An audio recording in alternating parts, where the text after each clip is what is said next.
नहीं है বিসমিল্লাহ। বাইরে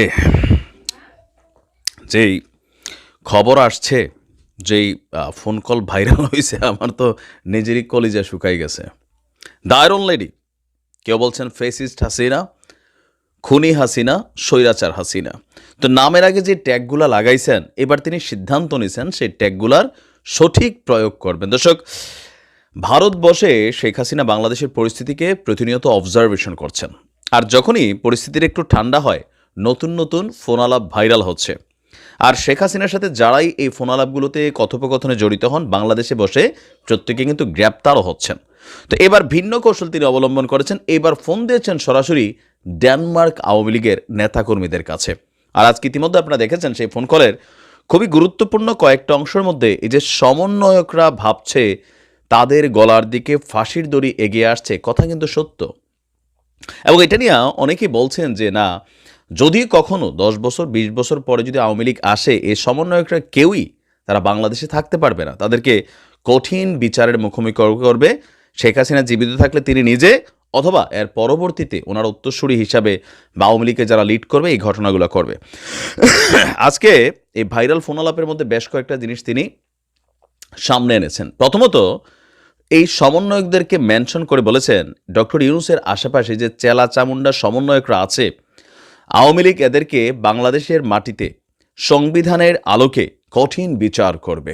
সেই বিচার কি হবে নিশ্চয় আপনারা গ্যাস করতে পারছেন। তবে তিনি অনেকটা ক্ষোভ আগে থেকে ছিল ডক্টর ইউনূসের প্রতি। নতুন করে আবারও বলছিলেন যে সম্ভবত 1996 সালে গ্রামীণ ব্যাংক রাস্তায় বসে গিয়েছিল, তখন 400 কোটি টাকা তিনি গ্রামীণ ব্যাংকে দিয়েছিলেন যেন গ্রামীণ ব্যাংক রেইজ করতে পারে।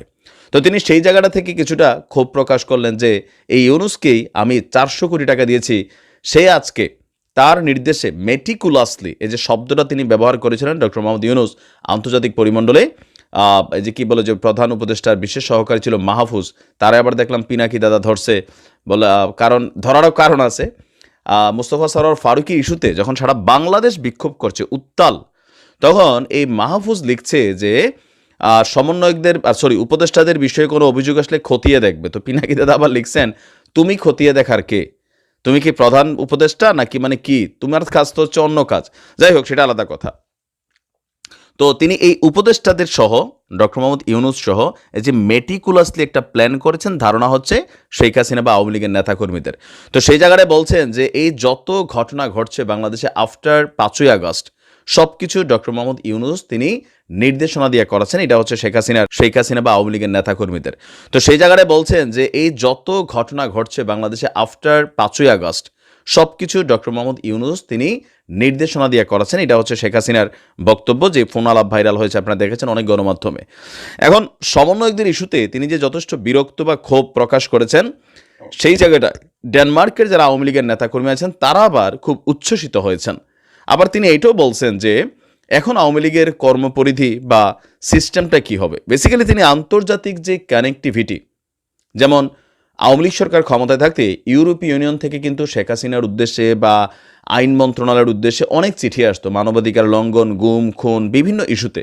ওই স্টাইলেই তিনি তাদের নেতাকর্মীদেরকে নির্দেশনা দিয়েছেন যারা ইউরোপের বিভিন্ন দেশে আছে, সেখানের স্থানীয় সরকারের সাথে, এমপিদের সাথে প্রচার প্রচারণা চালানোর জন্য, সেই দেশগুলোর পার্লামেন্টে বর্তমান সরকারের অ্যাক্টিভিটিস নিয়ে আলোচনা করার জন্য, বা এই যে এখন যে মব জাস্টিস হচ্ছে বা আরও বিভিন্ন ধরনের ঘটনাগুলো হচ্ছে, এগুলোকে সামনে নিয়ে আসার জন্য।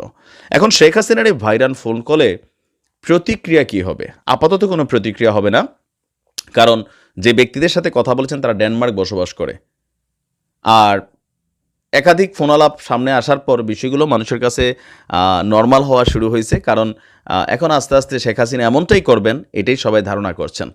তো যাই হোক, সমন্বয়কদের নিয়ে বিভিন্ন ধরনের আলোচনা হয়, আমারও মনে হয়, কারণ তারা যেই ঘটনাটা ঘটিয়েছে এটা আসলে একটা অস্বাভাবিক অসম্ভব ঘটনা। অবশ্য আল্লাহ পাক তিনি চাইছেন সেই জন্যই ঘটছে, কিন্তু তারপরেও মুখ্য ভূমিকাটা যেটা রাখছেন। আবার এই সমন্বয়কদের সাথে এখন বিএনপির যে দূরত্ব, জাতীয় পার্টির যে দূরত্ব, জামাত টেকনিক্যালি তাদের সাথে কানেক্টেড, তো প্রত্যেকটা দলের সাথে কিন্তু তাদের এক ধরনের ডিস্টেন্স দূরত্ব হচ্ছে, বিশেষ করে নির্বাচনকে কেন্দ্র করে বা রাজনৈতিক দল নামানোর বিষয়টাকে কেন্দ্র করে তাদের ভূমিকাগুলোতে বাকি দলগুলোও কিন্তু মনে মনে অনেক ক্ষিপ্ত। যদিও রাইট নাও পরিস্থিতিকে কন্ট্রোল করার জন্য টেকনিক্যালি অনেকে অনেক বক্তব্য দিচ্ছেন, কিন্তু ভেতরে ভেতরে সমন্বয়কদের পক্ষে আমার মনে হয় জামাত ছাড়া আর এমনি তাদের যে ছাত্র জনতা বৈষম্য বিরোধী আন্দোলনের প্ল্যাটফর্মে যারা আছেন তারা ছাড়া পলিটিক্যাল দলগুলো সবাই মনে মনে কিন্তু তাদের প্রতি ক্ষিপ্ত। এবার বিএনপি ক্ষমতায় গেলেও কি হয় আর আওয়ামী লীগ আসলে কি হয় সেটা আল্লাহই মালুম, ভালো জানে। তো যাই হোক, আল্লাহ আমাদের সবাইকে হেদায়েত করুক, ভালো থাকুন।